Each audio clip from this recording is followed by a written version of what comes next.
আসসালামু আলাইকুম। আমি আজকে আপনাদের সাথে জিওমেট্রির খুব বেসিক একটা বিষয় নিয়ে আলোচনা করব। সেটা হলো অ্যাঙ্গেল। আসলে প্রাইমারি স্কুল থেকে আমরা অ্যাঙ্গেলের সাথে পরিচিত।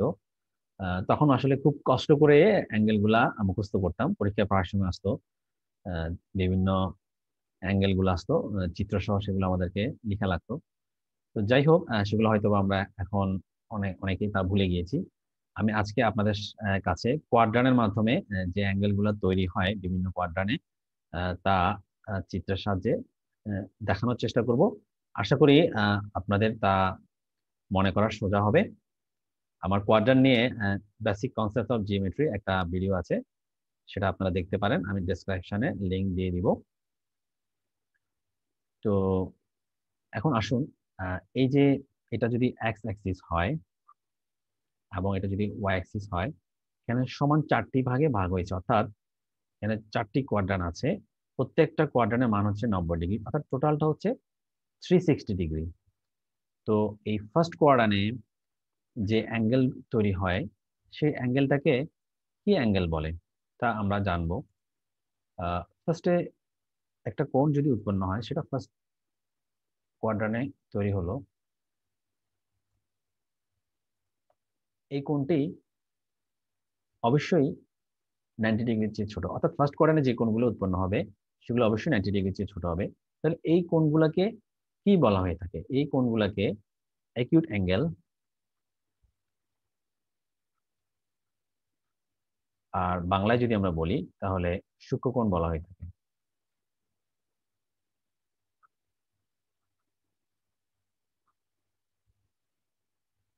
আর যদি 90 ডিগ্রি সমান হয়ে থাকে,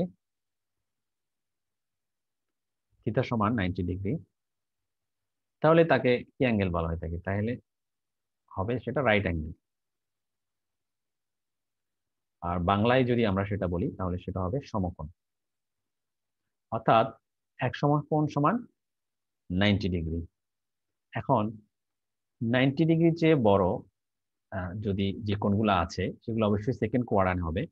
তাহলে সেকেন্ড কোয়াড্রান্টে যদি কোনো কোণ উৎপন্ন হয়ে থাকে, তাহলে সেই কোণগুলাকে কি কোণ বলা হয়ে থাকে? তো এই যে এই কোণটা আমরা যদি কনসিডার করি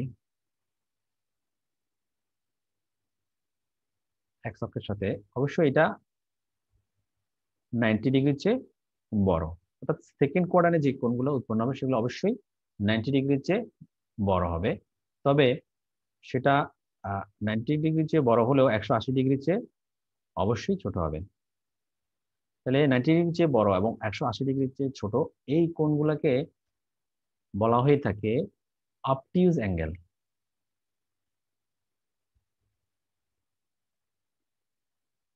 অথবা আমরা বাংলায় বলতে পারি স্থূলকোণ।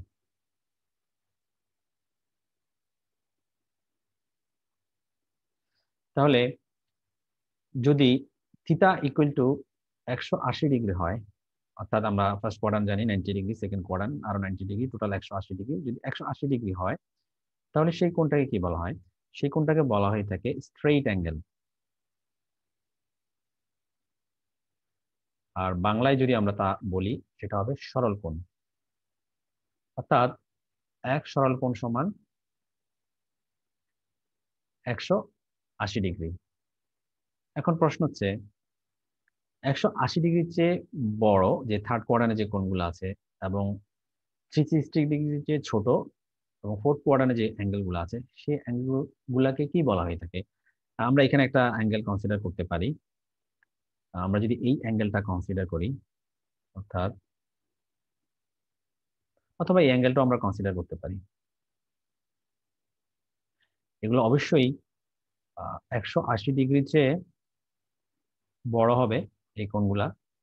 তবে 360 ডিগ্রির চেয়ে অবশ্যই ছোট হবে।